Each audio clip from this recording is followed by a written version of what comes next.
How to start a tech recruitment agency? That's a question someone asked in a Facebook group, and I will dedicate today's weekly coffee chat to exactly this question or topic. So thanks a lot for joining me for the coffee chat. And let's dive deeper. How to start a tech recruitment agency. So this was a person transitioning from IT to IT recruitment, which seems like a sweet spot from a few angles. But in general, I would say it really depends on your starting point. So what are your strengths? If you are considering starting an agency or starting freelancing career as a tech recruiter, it really depends on your existing assets. So your starting point. So at the end of the day, recruitment is really straightforward. You just need to get clients, you need to get candidates, and you match these two, and you get money for matching these candidates and clients, right? So it's very straightforward. However, it's not easy to make it work in practice, especially if you'd like to start an agency and have different team members working in different roles. So it depends on your starting point. So let's elaborate on a few options that I've seen with my clients. So first one is, for example, do you already have some existing clients? So example could be you might have worked in a previous company where you build relationships for the last 5 or 10 years. You know a lot of people, you know they need some developers, some IT talents, you have their contacts, you can leave your existing job and you can start working for these clients. Or you can onboard them as new clients. So that's your asset. That's one of your assets, these relationships with potential clients. Your other asset could be, for example, candidates. So if you are an IT professional and over the course of 10 years you've worked with hundreds of IT professionals, you have some relationships with these IT professionals. Or maybe you have been for the last year building up the database of potential candidates, you've been approaching them, maybe that's what you did over the weekend, right? And that would be great. So now you have this asset, which is a spreadsheet of people who you can start approaching right away. These people who would know you, who you have interacted with, and you can start placing them to some clients, but you just need to find those clients, right? But you at least have these candidates. Your other asset could be, for example, experience. So imagine you have worked in some recruitment agency for the last 5 years. You started as a junior, you progressed to a senior, you were leading a team of tech recruiters, and you decide to leave, which is quite common actually in the recruitment industry. So again, your sweet spot would be the experience you have. And then the question is, it's actually not a sweet spot, but it's your strength, right? Your asset. You have the experience, you know how to do it, but you may not have clients nor candidates. So you just need to keep this in mind, right? Your other asset could be business partners. So maybe you know someone who would be really good fit for this recruitment agency. It could be someone who has done it before, or someone who has these relationships with clients, or someone who has access to lots of candidates, or someone who is really strong in operations, right? So you have a potential business partner who has some of these assets. Your other asset could be money. Probably you've exited some company, probably you sold some apartment and you have some money to invest in this business, and that's a great asset, right? This is your asset. You can invest money in building up the team. But the person who was asking in the Facebook group actually didn't really meet any of these. So he didn't have access to any clients. He didn't have access to lots of candidates.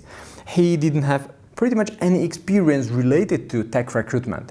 He didn't have any business partners, and he didn't really have any money to invest in this new venture. So then, it's probably good to look into mirror and think, well, why do I actually want to start this business? What's in it for me? Because you may be better off if you join some existing company, you start working on some existing projects and you get paid commission. So if you are really good at recruitment, you can join an existing company. You are not building a business, but you can earn lots of money by doing what you probably really like. Which actually brings me to another topic and another case that I've seen in a few companies recently. So someone who really knew how to recruit IT professionals, someone who was really good at the execution of recruitment as the activity, set up a company. And then they were doing really well for the first year or so. After the first year, they started hiring more in-house recruiters. And then things started falling apart because they were no longer doing what they were good at, but they shifted to team management. And those team members were not onboarded properly, they were not managed properly. So, the team's morale was affected and the business performance decreased. So that was also not the sweet spot, right? So if your sweet spot is the execution of recruitment, then you may fail if you try to set up a recruitment business. Because for that, you need completely different skill set. You need, for example, to onboard and train your new colleagues. You need to manage them on an ongoing basis.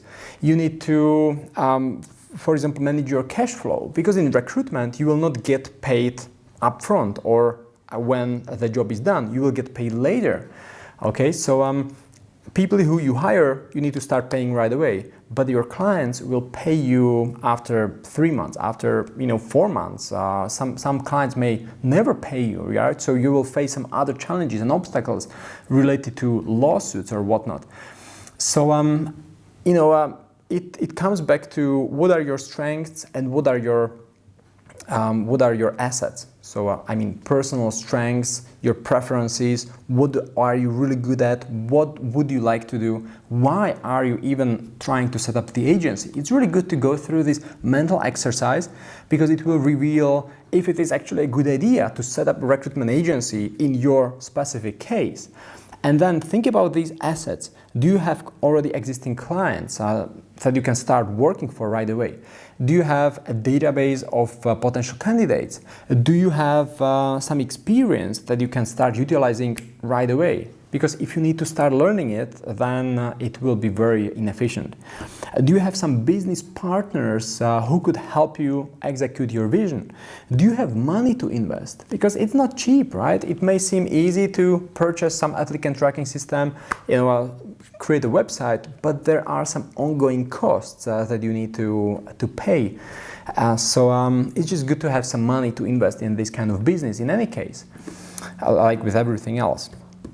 Okay, so I would not start with those mechanics, for example, what applicant tracking system to use or what tool to use to create a website. Those are just some technicalities, some mechanics. But rather, as I mentioned, think about your personal strengths and preferences and your assets. Okay, so this is the little takeaway based on the question asked in the Facebook group. So hope those of you who are thinking about transitioning to this industry, staffing, recruitment, will take this into consideration. It may not be something that you think about right away, but I encourage you to sit down, get a blank sheet of paper and write it down. What are your strengths? What do you really want to do? Are you better in execution of recruitment or are you better in managing the business side of the business?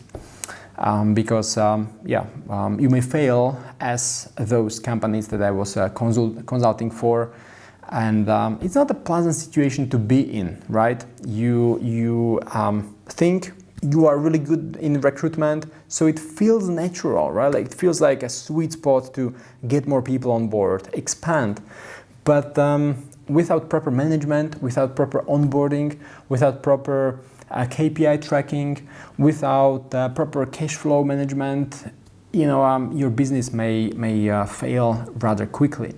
So if you'd like me to look under the hood of your business, schedule a strategy call with me and we will see what strategy to apply in your particular case. How can you onboard technical recruiters easily and flawlessly? Because that's what we've been focusing on for the last 2 years, helping different agencies in different countries to onboard their tech recruiters predictably and quickly, in a structured way, so that every new joiner goes through the same steps, which is really important if you'd like to maintain the quality of your team. So just click the link that you can find below this video and schedule a strategy call. We will have a chance to talk about your specific case, your business needs, and we will take it from there.